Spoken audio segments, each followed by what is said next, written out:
the iPhone 10, obviously. So last November I made a video talking about the iPhone 7 and my experience after several months of using it. And I had a lot of fun making this video and it was pretty well received. So here we are a year later with the iPhone 10. So let's just kind of jump right into the specs on this phone. So on the screen, we have 5.65 inches tall and 2.79 inches wide. We also have a thickness of 0.3 inches, which is actually 0.02 inches thicker than the iPhone 7. So that means that Apple actually made a phone thicker than it was before, probably to give us some better battery life or better specs. So good job to you, Apple. So what do these dimensions give us? Well, they give us a screen size of 2,436 pixels by 1,125.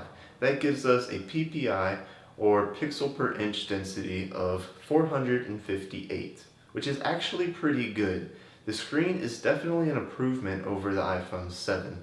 Everything is very clear, very crisp. I have pretty much zero problems with it. We also have a true tone display, which will change the color temperature depending on where you are.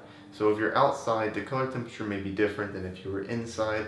It's supposed to give you a more consistent color, but I'm actually not a huge fan of that, so I just kind of turn it off. But if that's something you're interested in, it's there for you. Inside the phone, we have Apple's new A11 chip, along with 3 gigabytes of RAM. Now this actually gives us really good performance. Apple has always beaten the competition in multi-core performance, and that is not different here. Apple wipes the floor. So multi-core performance will mean if you're doing anything that's intensive on your phone, so like any kind of games or any applications that would just kind of stress your phone out, it's going to do a lot better here than it would if it had a worse multi-core performance. Single core, however, is just a little bit above the competition, and there's actually some phones that will occasionally reach higher benchmarks on here. Single core performance just means your daily activities, just opening apps, navigating the home screen, just kind of the speed and fluidity there. Now, there's a lot of other specs that I could just ramble on about forever, but instead, I'm just going to show you. Is it going still? Is it going? No? We're good. So let's talk about the build quality on this phone. Now, as you might expect, since Apple's kind of been in this game for a while, the build quality is top notch. You get what I did there? Because the not okay. But seriously, the build quality on this phone is great. We have an aluminum band coming around the middle, sandwiched in between 2 glass panes. Now, yes, that does mean if you drop your phone, you can likely crack the front where the screen is and the back of the phone, which isn't that great. Also, it's a lot more prone to fingerprints. However, if you put a case or a skin on there, you won't notice those, but it is an inconvenience. However, this screen, this glass back, it does give us different capabilities that we couldn't before, such as wireless charging, which is really nice to have. Even if you don't always use it, you have to admit it's nice that if you want to, you can just place your phone on a pad and it will charge. Now we're also getting IP67 water and dust resistance, which we had on the iPhone 7, but I'll go over it here as well. Basically what that means is dust will never get in your phone, so don't worry about that. And you can't go throwing your phone into an ocean. However, if you drop it in 1 meter of water for 30 minutes, you're gonna be good. Now I'm not gonna test that. If you want to, you're more than likely, and you can tell me what happens, and I will believe you. Now, of course, no headphone jack. It's kind of to be expected this day and age. Even on a lot of Android phones, the headphone jack is gone. I'm sorry to say, it's just gonna be gone from now on. The future does not revolve around the headphone jack, and that's no difference on the iPhone 10. So if that's something you really care about, you're gonna have to go back to an iPhone 6s or possibly look at an Android phone. It also feels to me that the speakers on this are a little bit better than the iPhone 7. They get pretty loud, honestly, but they're not great. So if speakers are something that you really care about on a phone, the iPhone 10 is just going to be kind of meh for you. There's a lot of Android phones out there that have really good speakers, especially front-facing speakers, but the iPhone just doesn't really have it. So let's talk about Face ID real quick. Face ID, in case for some reason you've been living under a rock and you don't know, means now you can just lift your phone up, it will scan your face and unlock. This sounds great, but there's a lot of caveats to it that I think a lot of people were expecting. Now, if you hold your phone up to you, it will work almost 100% of the time. It is very accurate, it's very good. However, where the troubles come in is when I'm just pulling it out of my pocket. If I pull it out of my pocket, it tries to scan my face before it's actually to my face, and then it messes up and I can't see my notifications. So what I end up doing is this little awkward motion of trying to get it to rescan my face and actually get it right this time, which kind of feels like something we shouldn't have to deal with. Now, it is a lot better in applications where Touch ID wouldn't work. So if you're getting out of a pool, now you can actually use your phone, whereas on Touch ID you couldn't scan. But there's also caveats to this as well. There's a lot of situations where Face ID won't work for you. For example, I have sunglasses that don't work with Face ID, which means I kind of have to tilt them down and try to scan my face, or just take them off completely, which is annoying. However, it does work very well with hats, difference in facial hair, haircuts. That will all be fine. But you kind of have to keep this stuff in mind, and it kind of feels like something that we shouldn't be dealing with at this point. So kind of touching some more on performance, like I said, this is a very fast iPhone. Everything has worked pretty much perfectly. I've had little to zero hiccups on this phone, and it also opens up different possibilities that we've never had on really any phone. You may have noticed that Apple's really been pushing towards AR, and you can see it in this phone. AR is like mind-blowing. It actually is very, very cool to use, and it works very well on this phone. If it's not something you don't care about, then that's okay, but the performance that they had to get to make this something that would work will help you in no matter what you're doing. So performance is definitely a plus on this phone. So let's kind of touch on the differences between this and previous iPhones. So in case you haven't noticed, the screen wraps all the way around the phone, which is really nice. It kind of feels like Apple has finally pushed into 2018 or 2017 when it came out, whatever. But it is the more futuristic design. Now when I go back to my old iPhone 7 and I pick it up, it just feels wrong. It feels so ugly, so old. And they're not bad phones or anything, it's just that this feels so much more futuristic. It's not a huge life-changing change though, if that makes any sense. It's not going to revolutionize your life. It's just going to be something that's nicer to look at, nicer to handle. But like again, this comes with a few caveats, which aren't necessarily caveats depending on who you are. So they did sacrifice the home button, rest in peace home button. Now you just swipe up, which honestly isn't that bad to me. It feels very natural to swipe up, and I don't mind it whatsoever. What is kind of annoying is the multitasking, however. You have to swipe up, hold, and then it opens up all your apps. Then you have to hold down on those apps, and then swipe up. There are some kind of quick shortcuts that kind of help, but it's still slower than it was, which is just kind of annoying. This also changed the positions of a couple things, like the notification center and the control center. So the control center, if you swipe down from the top right of the screen, that's how you'll access that.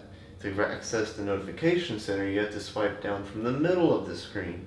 Or if you're on your home screen, you just swipe down below that and you can open up your little search bar thingy. So there's a lot of swipe down animations, which kind of can get confusing. I'd be lying if I said I haven't accidentally opened up the control center when I meant to open up my notifications. It does kind of take some getting used to, and it can be kind of annoying. It's not a huge deal, but once again, it just kind of feels like a problem that we shouldn't be having. I feel like they should have found some better way of doing this. Siri has also moved now to the much larger power button on the side. So once again, here we're going to have a bunch of different functions that can get kind of confusing. If you tap it once, you're going to turn your phone on just as it was before. If you double tap, you're going to open up your Apple Pay stuff.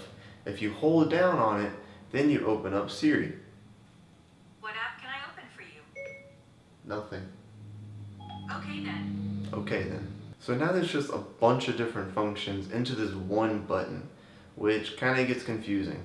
And a lot of times I accidentally open up Apple Pay when I don't mean to, because for some reason when I turn on the phone initially, it takes like a couple seconds to turn on. And I don't think it's a performance issue, it's just some kind of weird bug where the screen won't turn on for a while. And then I try to press the button again because I think maybe it didn't register it. And now I got Apple Pay open and I gotta close it and it's annoying. So let's talk about the camera. So on the back of the phone you have a 12 megapixel wide angle and telephoto lens, just like the previous plus size phones, which will allow you to zoom twice as far as you regularly could without losing any image quality, which is nice, but nothing new. You have a 1.8 aperture on the wide angle lens with a 2.4 aperture on the telephoto lens. And I'll be the first to admit that I'm not huge on taking pictures with my smartphone. It's just personally not what I use my phone for very much. However, it does take pretty dang good pictures. There's definitely improvements here that I've seen over previous iPhones, and it's pretty nice to have when you need it. In particular, I'm liking portrait mode a lot, and this is something I didn't have before because I had an iPhone 7 instead of a 7 Plus. So portrait mode lighting, these are really nice additions to have onto the phone, and I'm really glad that I have them. The sharpness is about what you'd expect for a phone. It's pretty sharp. The color temperature is actually probably my favorite aspect of the pictures. It's usually just spot on, whereas other cameras might oversaturate. I'm looking at you, Samsung. On the video side of things, this time around you have 4K video, which is actually a really nice thing to have, something that we didn't always have. But you can also take video in 1080p and 720, or if you go for the slow-mo, you can take video in 1080p at 120 frames per second or 240 frames per second. So if that's something you like, that's there for you. Now on the front side of the camera, this is where things got a little bit more interesting for me. So you have 7 megapixel camera on the front, decently sharp, nothing crazy special like the back. However, you do get portrait mode and portrait mode lighting on the front side of the phone, which is actually really nice to have because before you'd have to awkwardly take a picture with the back and it wouldn't really work out too well. However, now you can just take a selfie and it may not be as sharp, but you still get the portrait mode, and that's really nice. And then what you really buy the phone for, animojis. Yeah, you get animojis. Look at, it's just, yeah. So if you compare the camera quality to other flagship phones, it usually stands about right. Now I will say the Pixel 2 is almost always the better camera right now, which is funny because it only has one lens rather than two, but the iPhone still isn't bad.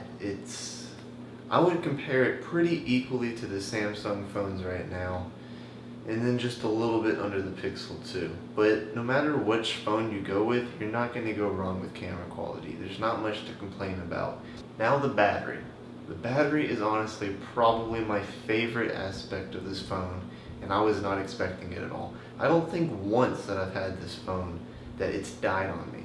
And that may speak more to me just charging my phone a lot or something, but it's just genuinely great to have. Now, Apple is touting that it has 2 hours better battery life than the iPhone 7. I believe them. The battery life is genuinely great on here. They're saying 12 hours internet usage and fast charging up to 50% in 30 minutes. And yeah, I mean, it's just great. I go all day and my phone is still left at like 30%. Maybe I'm not using my phone as much as other people, but there's no denying that the battery life this time around is much improved. So if you're looking for a phone that can last you all day, look no further. This is a great choice. So this all brings me to my verdict. What do I finally think about the iPhone 10? Well, in short, it's a really great phone. I mean, it has the battery life, it has a good camera, great performance. There are some annoyances that you're gonna have to get used to. Face ID isn't perfect. Not everything is great, but you have a brand new screen, a whole new design. It feels futuristic. It's a great phone. at a very large price. The iPhone 8 right now starts at $700. The iPhone 8 Plus starts at $800. The iPhone 10 starts at $1,000. And that's for 64 gigabytes. And if you want to go for the whole 256 gigabytes, you're going to have to put down $1,150 on this phone. And that's expensive. That's a lot of money. That's more than almost any phone, might be more than any phone actually, on the market right now. It's a very expensive phone. So really it kind of comes down to you. The iPhone 8 has almost all the same features, not exactly. It doesn't have that brand new design that looks great, but the iPhone 8 itself is a great phone and it's a lot cheaper. So that's just something that you kind of have to think about. If you want my official recommendation, you have it. The iPhone 10 is a really good phone. You can't go wrong. It's the best iPhone out right now and one of the best phones out right now. But it's also a lot more expensive. So there you go, guys. I hope you guys learned something from this video. I hope I helped you out. If you have any questions, go down in the comment section below. Let me know and I will try to answer those as best as I can. If you liked this video and learned something, please leave a thumbs up. If you didn't, leave a thumbs down. No hard feelings, and I will see you in the next one. Peace.